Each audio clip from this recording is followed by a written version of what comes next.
ಮಳೆ ಗಟ್ಟಿಯಾಗಿ ಸುರಿಯುತ್ತಿತ್ತು. ಹಳ್ಳಿಯ ಕೊನೆಯ ಮನೆಯ ಕಡೆ ಯಾರೂ ಹೋಗುತ್ತಿರಲಿಲ್ಲ. ಆ ಮನೆಗೆ ಕಪ್ಪು ಮನೆ ಎಂದು ಹೆಸರು. ಅಲ್ಲಿ ಹೋದವರು ಹಿಂದಿರುಗುವುದಿಲ್ಲ ಎನ್ನುವ ಮಾತು. ಆದರೂ ಅಜಯ್ ಕುತೂಹಲದಿಂದ ಹೊರಟನು. ಅವನ ಸ್ನೇಹಿತರು ತಡೆಯಲು ಪ್ರಯತ್ನಿಸಿದರು, ಆದರೆ ಅವನು ನಕ್ಕು ನಡೆದು ಹೋದ. ಮನೆಯ ಮುಂದೆ ಹಳೆಯ ಬಾವಿ ಇತ್ತು. ಬಾವಿಯಿಂದ ವಿಚಿತ್ರ ಶಬ್ದ ಕೇಳಿ ಬಂತು. ನನ್ನನ್ನು ಉಳಿಸು ಎಂಬ ಧ್ವನಿ. ಅಜಯ್ ಬೆಚ್ಚಿ ಬಿದ್ದನು. ಅವನು ಒಳಗೆ ಪ್ರವೇಶಿಸಿದನು.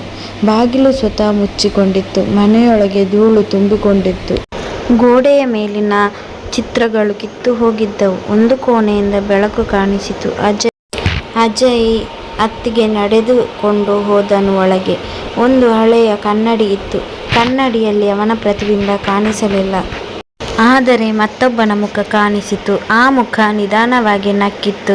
ಅಜಯ್ ಹಿಂದು ಮುಂದೆ ನೋಡಲಿಲ್ಲ. ಯಾರೂ ಇರಲಿಲ್ಲ. ಅಚಾನಕ್ಕಾಗಿ ನೆಲ ಕಂಪಿಸಿತು. ಮೇಲ್ಮಡೆಯಿಂದ ಕಾಲಿನ ಶಬ್ದ ಕೇಳಿಸಿತು. ಠಕ್ ಠಕ್ ಠಕ್. ಯಾರೋ ನಿಧಾನವಾಗಿ ಇಳಿಯುತ್ತಿದ್ದರು. ಅಜಯ್ ಉಸಿರುಗಟ್ಟಿದಂತೆ ನಿಂತನು. ಮೆಟ್ಟಿಲಿನ ಮೇಲೆ ಬಿಳಿ ಸೀರೆಯ ಮಹಿಳೆ ಕಾಣಿಸಿಕೊಂಡಳು. ಅವಳ ಕಣ್ಣುಗಳಲ್ಲಿ ರಕ್ತ ಹರಿಯುತ್ತಿತ್ತು. ನೀನು ಯಾಕೆ ಬಂದೆ ಎಂದು ಕೇಳಿದಳು. ಮಹಿಳೆ ನಿಧಾನವಾಗಿ ಅವನ ಕಡೆ ನಡೆದು ಬಂದಳು. ಅವಳ ಕಾಲು ನೆಲಕ್ಕೆ ತಾಗುತ್ತಿರಲಿಲ್ಲ. ಹಠಾತ್ ಮನೆಯ ಎಲ್ಲ ದೀಪಗಳು ಆರಿ ಹೋದವು. ಕತ್ತಲೆ ಎಲ್ಲೆಡೆ ಆವರಿಸಿತು. ಅಜಯ್ ಓಡಲು ಯತ್ನಿಸಿದನು, ಆದರೆ ಬಾಗಿಲು ತೆರೆಯಲಿಲ್ಲ. ಹಿಂದೆ ಯಾರೋ ಅವನ ಭುಜ ಮುಟ್ಟಿದರು. ಅವನು ಕಿರುಚುತ್ತಾ ಹಿಂದಿರುಗಿದನು. ಅಲ್ಲಿ ಚಿಕ್ಕ ಹುಡುಗಿ ನಿಂತಿದ್ದಳು. ಅವಳು ನಿನ್ನನ್ನು ಕೊಲ್ಲುತ್ತಾಳೆ ಎಂದಳು.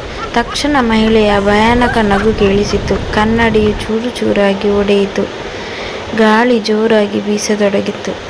ಅಜಯ್ ಕಣ್ಣು ಮುಚ್ಚಿಕೊಂಡನು. ಕೆಲವು ಕ್ಷಣಗಳ ನಂತರ ಎಲ್ಲವೂ ನಿಶಬ್ದವಾಯಿತು.